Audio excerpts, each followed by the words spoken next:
24 November 2025 থেকে শুরু হচ্ছে রাহু ম্যাজিক। এবার রাহুর ম্যাজিকে মকর রাশির ধনবর্ষা ঘটতে চলেছে। নমস্কার, আমি জ্যোতিষী এডি শাস্ত্রী। মডার্ন সায়েন্টিফিক অ্যাস্ট্রোলজিতে আপনাদের স্বাগত জানাই।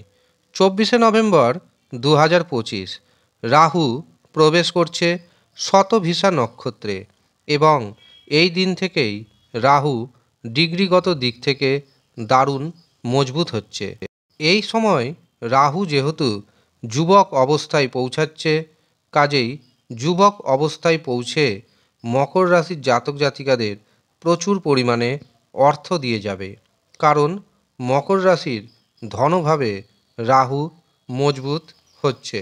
কাজেই অর্থনৈতিক দিক থেকে আপনি যথেষ্ট উপরে উঠতে চলেছেন। এই সময় আপনার মুখের ভাষা এবং আপনার রাগ ও জেদে যদি নিয়ন্ত্রণ রাখতে পারেন, তবে খাঁচাখাচ ধনবর্ষা আসবে। পরিবার কুটুম্ব থেকেও আপনি প্রচুর অর্থ উপার্জন করতে সক্ষম হবেন। এমনকি শ্বশুরালয় থেকেও প্রচুর অর্থ উপার্জন করার যোগ তৈরি হচ্ছে। তবে শর্ত একটাই, আপনার যে ব্যক্তিগত জন্মছক রয়েছে অথবা আপনার যে হস্তরেখা রয়েছে সেখানে রাহুর পজিশন শুভ থাকা দরকার। রাহু যদি শুভ অবস্থায় থাকে তবে নিশ্চিতভাবে জানবেন আপনার হাতে আসবে প্রচুর পরিমাণ অর্থ। কিন্তু রাহু যদি শুভ অবস্থায় না থাকে তবে ইমিডিয়েট রাহুকে শুভ করে নিন। তার জন্য আপনাকে রাহু রক্ষা কবচ ধারণ করতে হবে। রাহু রক্ষা কবচ ধারণ করুন। ফাটকা থেকে, জুয়া থেকে, লটারির মাধ্যমে আপনার হাতে এসে যেতে পারে হঠাৎ করে বড় পরিমাণ অর্থ। এমনকি আপনি হয়ে যেতে পারেন হঠাৎ করেই কোটিপতি। কারণ আধুনিক যুগে সবচেয়ে বেশি অর্থ দেয় এই রাহু। শুধু যে অর্থনৈতিক দিক থেকে আপনি প্রচুর উন্নতি করবেন এমনটা নয়, এছাড়াও বিভিন্ন রকম সুযোগ সুবিধা আসবে। রাহুর 3টি দৃষ্টি রয়েছে। মনে রাখবেন, রাহু ছদ্মবেশের কারক গ্রহ। ছদ্মবেশ ধারণ করে রাহু অমৃত পান করেছিলেন।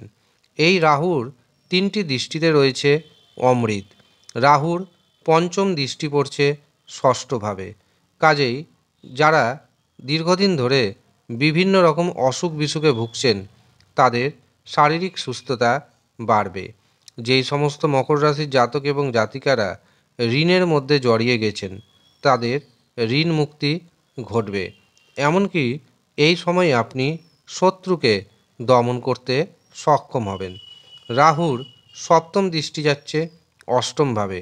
অষ্টম ভাব আকস্মিক অর্থপ্রাপ্তির ভাব। কাজেই আকস্মিকভাবে আপনার হাতে আসবে এই সময় প্রচুর পরিমাণ অর্থ। এমনকি কোটি টাকার ফায়দা পর্যন্ত আপনার হতে পারে। রাহুর নবম দৃষ্টি যাচ্ছে কর্মভাবে, অর্থাৎ কর্মক্ষেত্রে অবশ্যই চাপ বাড়বে, কিছুটা অনিশ্চয়তার পরিবেশ থাকবে।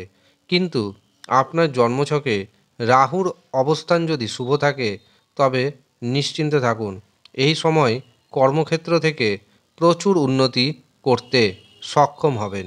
যারা চাকরি করছেন চাকরিতে ইনকাম বাড়বে, চাকরিতে প্রমোশন হবে। যারা ব্যবসা বাণিজ্য করছেন ব্যবসাতে অর্থনৈতিক উপার্জন বাড়বে চোখে পড়ার মতো।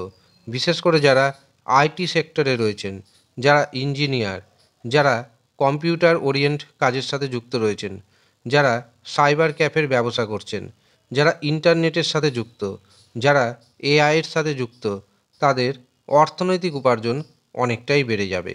এর পাশাপাশি যারা ডাক্তার রয়েছেন তাদেরও ইনকাম আকাশচুম্বী হবে। কাজেই 24 নভেম্বর থেকে শুরু হচ্ছে রাহু ম্যাজিক। এই সময় আপনি রাহুর পজিশনকে ঠিকঠাক করে নিন, দেখবেন ধনবর্ষা হবে আপনার জীবনে। কিন্তু রাহুর অবস্থানকে শুভ থাকতে হবে। কিন্তু আপনি কিভাবে বুঝবেন রাহু শুভ না অশুভ? তার জন্য আপনাকে অবশ্যই নিজের জন্মছক বিচার করাতে হবে। যারা জন্মছক বিচার করাতে পারছেন না তারা হস্তরেখা বিচার করান। যারা মনে করছেন নিজের জন্মছক বিচার করাবেন অথবা হস্তরেখা বিচার করাবেন, তারা নিচের দেওয়া হোয়াটসঅ্যাপ বুকিং নাম্বারে যোগাযোগ করে নিন। যদিও সামান্য অর্থ আপনাকে পারিশ্রমিক হিসাবে প্রদান করতে হবে। যারা ইচ্ছুক শুধুমাত্র তারাই নিচের দেওয়া হোয়াটসঅ্যাপ বুকিং নাম্বারে যোগাযোগ করবেন। ধন্যবাদ।